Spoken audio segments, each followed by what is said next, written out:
this edition of the 6 p.m. newscast on ETV, we talk politics, where politicians in the country have continued to grumble over what they have termed Supreme Court's unfavorable ruling. They are accusing the court for being unfair after a majority of the submitted petitions ahead of the municipal elections were simply rejected by the Supreme Court. And also in this newscast, we take you out of Cameroon, precisely in the Middle East, where one of Egypt's famous Muslim Brotherhood leaders has been arrested. These are headlines, details and more just in a moment.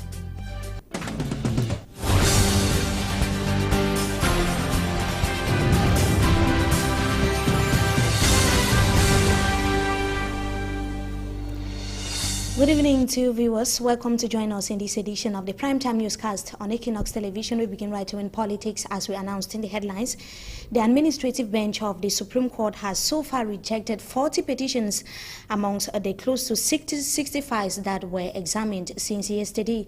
The court, which began deliberations on the submitted petitions by grumbling political parties ahead of the country's municipal elections, accepted 4 petitions, amongst which is the UPC, whose list of nominated candidates in the Kola Fambo in the center region of the country was reinstated after it was rejected by Elections Cameroon. And just to note that even the party or the list of nominated candidates of Issa Shiroma Bakari's party in the North region was also accepted. The Social Democratic Front and the ruling CPDM are said to have withdrew some of their petitions submitted to the Supreme Court ahead of the municipal elections built for the 30th of September 2013. Still in politics, some political figures in the country have continued to express a resentment over the treatment of pre-electoral litigations by the Supreme Court, and they are blaming the Supreme Court for inappropriately interpreting the law, as Roland Akong tells us in the following report. The administrative bench of the Supreme Court has violated the Electoral Code by not respecting the 5-day deadline given by the court to examine some 267 pre-electoral petitions.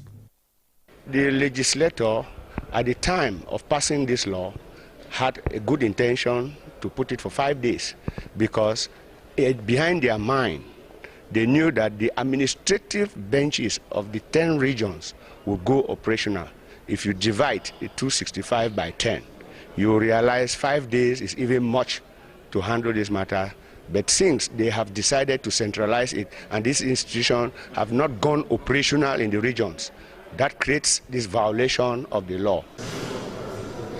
These plus other irregularities are causing plenty of annoyance in the voices of some Cameroonian political leaders, hitting hard on the Supreme Court. President Fouda of the Pius Party describes what's going on at the court as a charade or masquerade. Ça montre en réalité que ce qui se passe ici est une véritable mascarade. The resentful statement follows the missing of his petition at the registry of the court, information we could not independently confirm. It is causing him to doubt the credibility of the highest court in the land. This institution haven't got all the rules to organize our elections. President Ekindi of the Progressive Movement Party is also bothered over the effective implementation of the Electoral Code by the court. And people are not complying to the law, and therefore if the law is not good, if the people are not applying the law correctly, absolutely you have a lot of disturbances, a lot of contestation, and this is what we are experiencing. And we hope that the Supreme Court will come out with some decisions which will help in the future not to have such a mess. Earlier, President Gaga of the ADD party shares the view. The law itself is not a best one, but now those who are applying are worst. He describes as stupid all what's going on in the court. It's stupid. I'm sorry for this word, but it's the best word to use. Barrister Mbandam believes the solution to the problem is the creation of the Constitutional Council. They have failed in their role, I say. And that is why I continue to urge that the Constitutional Council, as contained in the law, should be put in place. which has a different composition from the Supreme Court of the land, and which can apprehend these issues differently. Reactions of the various politicians, precisely those of the opposition in the country, 2 days after the Supreme Court or the administrative bench of the Supreme Court began deliberations on the submitted petitions by grumbling political parties ahead of the country's municipal elections. We remain in politics. A militant of the Cameroon Renaissance movement of Professor Maurice Kamto was severely beaten by some yet to be identified individuals. He said the incident unfolded shortly after he crossed the carpet from the ruling CPDM to MRC. Roland Akong tells us more once again. The plastered wounds on this gentleman's skin is as a result of a recent decision he took. He decided to cross carpet from the CPDM party in Yaoundé 2 to the Cameroon Renaissance Movement Party of Professor Kamto. Tout part depuis le 20 mai dernier où j'ai défilé dans le MRC. He tells us that it all started May 20th when he marched past for the Cameroon Renaissance Party movement in Yaoundé. À la mairie, on me menace tous les jours. He tells us that after the march passed, he suffered many persecutions, threats, sanctions, query letters in his duty post in the Yaoundé 2 Council.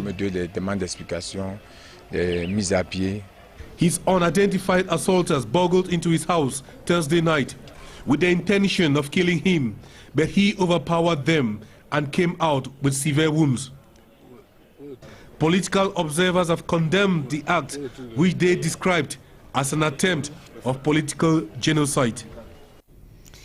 Meantime, a fire incident consumed a greater portion of the Ebolova military camp, and the incident emanated from a heap of grass set ablaze by holiday workers of the Ebolova City Council. Details in the following report for Hansen Chanji.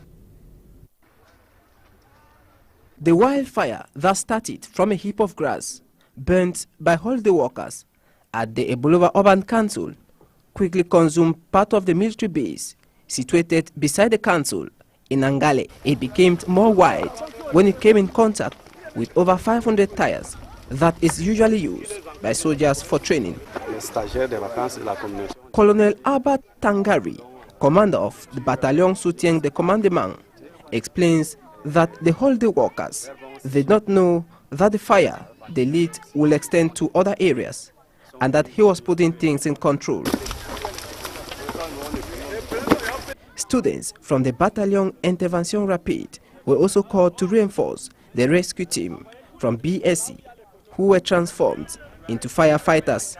The soldiers dropped their guns and fought the war with fire. The fire burned a high-tension electric pole, thereby leaving inhabitants of the area in total darkness for days. The material damage is yet to be known. We stay with you for Hansen Chanji to add that traders at the Bonamusadi market here in the economic capital Douala have expressed mixed feelings following the destruction of some roadside shops at the said market. That was at the weekend.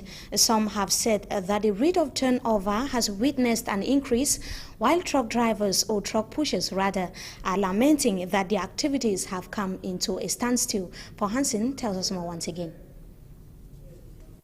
Few days after the destruction of some shops and evacuation of market sellers along the road in Bonamusadi market, some shop owners whose businesses were before now hidden inside the market say they can now heave a sigh of relief. Those people were blocking the entire frontage of the market, but since they have removed them, at least our business is improving. We are doing well now. You can even stand in front, you don't even know there are shops behind here where we are paying taxes and they are not paying. Basem Ama, a shop owner, says before the destruction of shops and subsequent evacuation of traders, the entrance to the Bonamusadi market was in total chaos. Since they have sent them away, we have really had many changes, because at first, the occupied road, even for vehicles that are passing, it even caused many accidents. The business is flourishing now.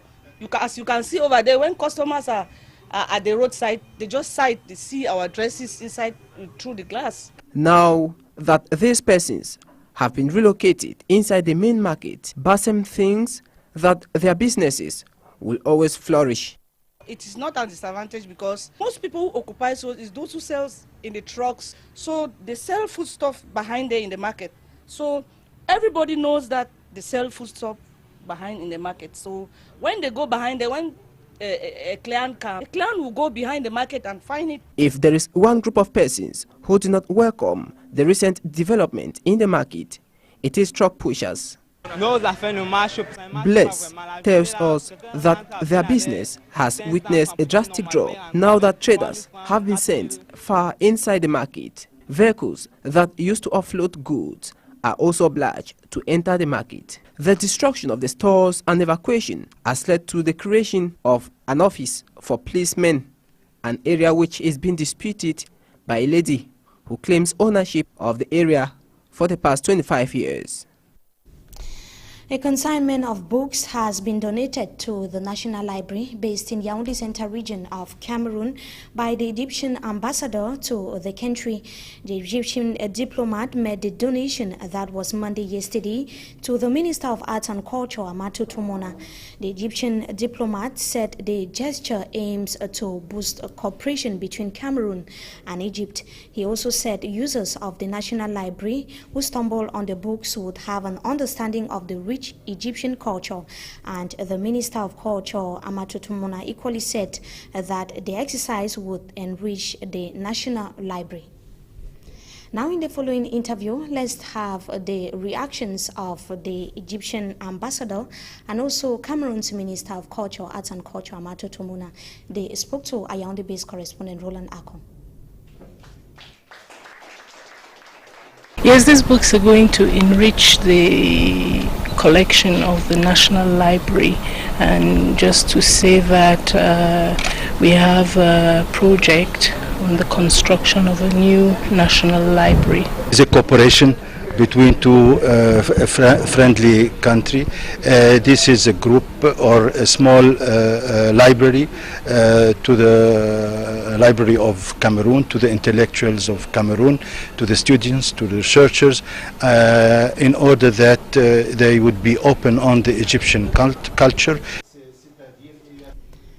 The Egyptian ambassador to Cameroon there and the Minister of Arts and Culture, Amatou Toumona, speaking to Yaoundé-based correspondent Roland Akon. We take you now out of Cameroon. As we announced in the headlines, the famous leader of Egypt's Muslim Brotherhood has been arrested in Cairo. Mr. Mohamed Badei was being wanted over murder and for inciting violence. An estimated 900 people have so far died in Egypt since last week Wednesday. Details with Dutch Felon TV. The detention of Mohamed Badei was widely featured on Egyptian state television.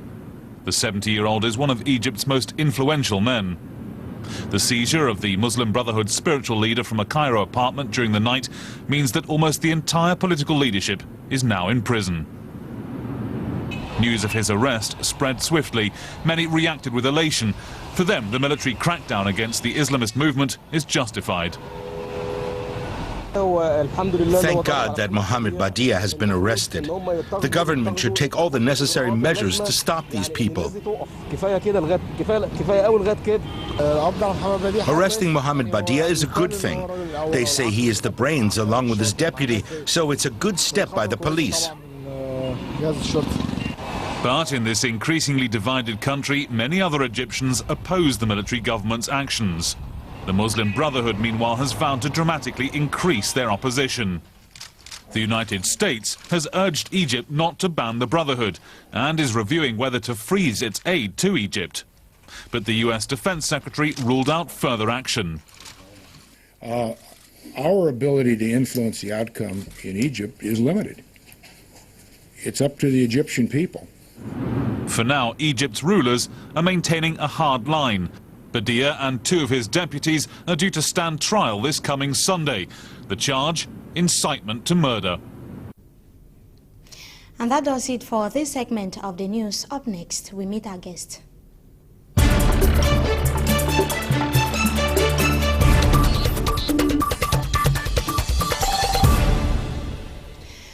Good evening to once again, viewers. We thank you once again for joining us in the second part of the news. We are going to be talking about the issue of the PTA that is making headline news here in the economic capital, Douala, precisely in some government institutions.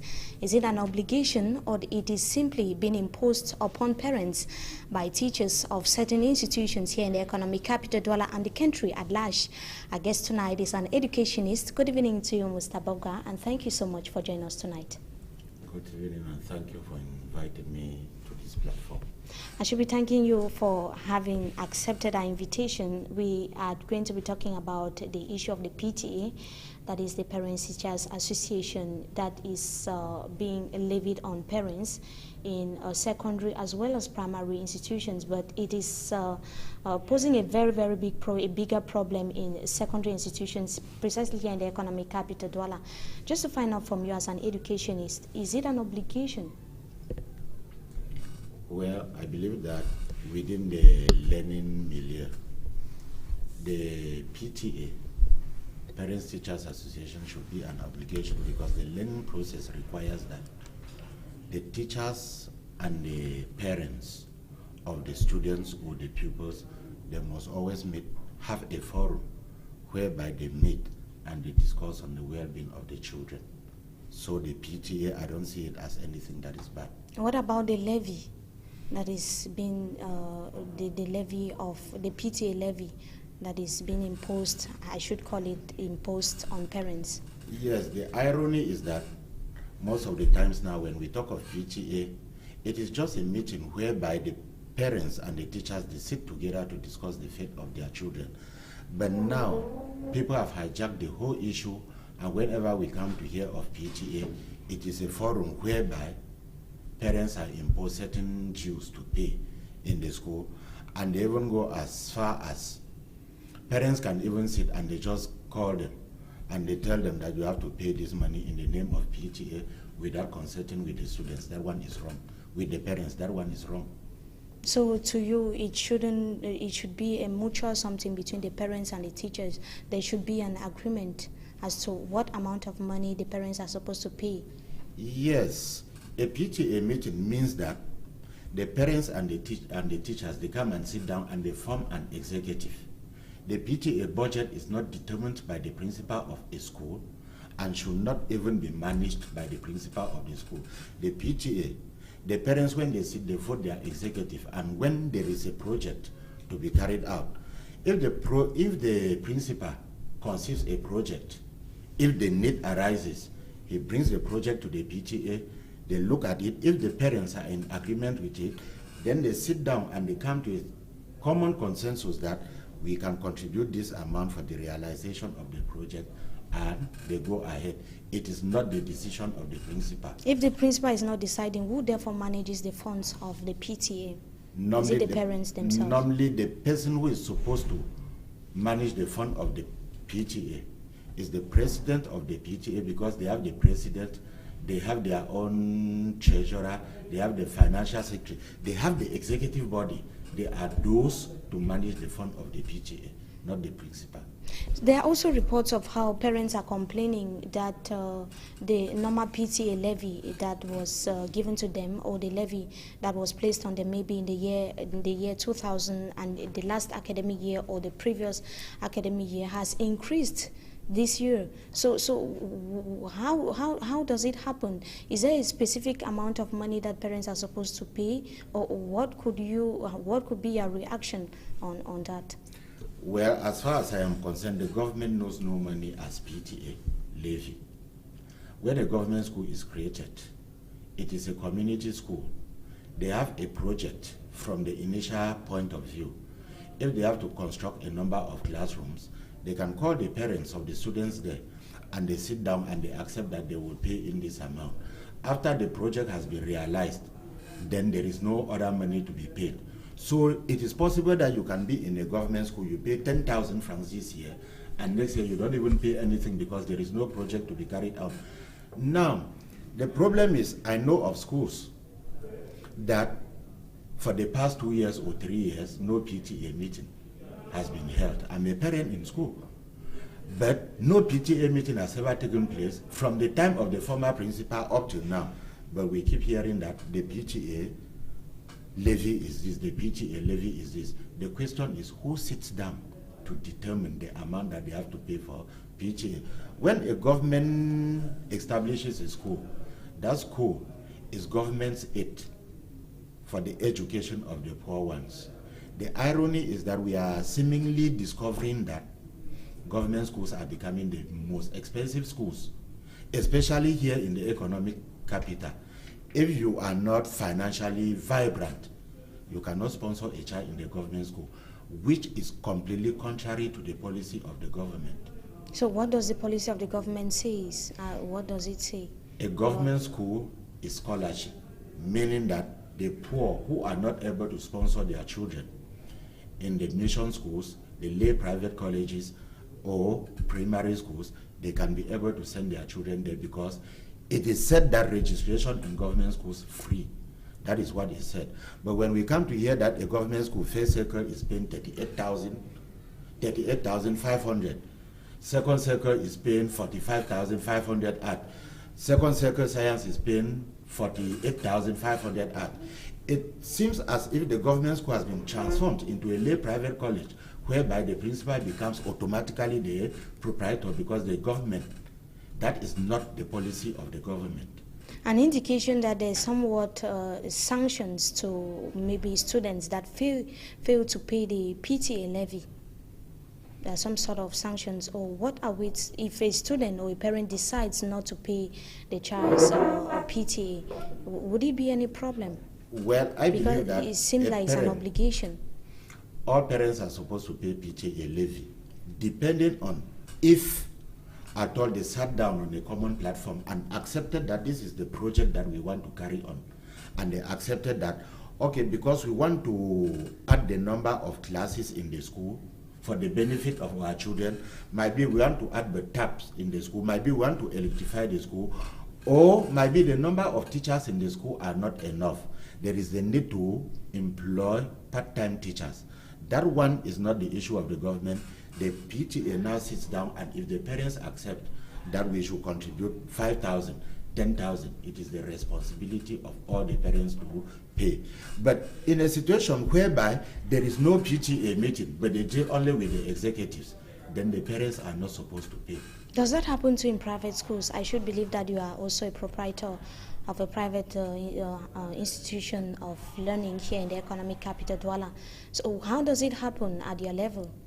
Well, I believe that as a private operator, if I say that I want to operate a private school, it is business, and so I should put the logistics in place. I will not invite parents to come and contribute that PTA money. I want to establish a multimedia center in my school. I want to add the number of classes in my school. I want to make benches in my school. Because tomorrow, if the school closes down, I'm sure that those very parents who have contributed for the construction of the school, they will benefit nothing from the liquidation of the school. So if I sit up today as a private proprietor, and I know that my school needs 10 classrooms, 20 classrooms, I should be prepared to construct the classrooms, and a parent is not supposed to contribute anything as PTA levy in a private school because it is a personal business. So to you, generally, the PTA levy is unacceptable? The PTA levy is unacceptable, especially in a private school. But in a government school, it is a community-based school. So they can, where the parents sit with the teachers and the authorities and they discuss and come out with a common decision, it can be possible. But the situation whereby the authorities concerned, they sit and they impose on the parents, it is not possible, it is not correct. For me, PTA is necessary. PTA, as I started from the onset, was that it is a forum whereby the parents and the teachers, they sit and they discuss about the academic welfare of their children. But it has been transformed into a money-making institution. That is not the dream behind it. Thank you so much, Mr. Bobga, for joining us tonight on Talking Point, and we hope to have you some other time again. Okay, thank you. To our viewers, we thank you so much for having joined us in this edition of the 6 p.m. newscast on ATV. Have a wonderful stay in the company of our programs, and good evening to you once again.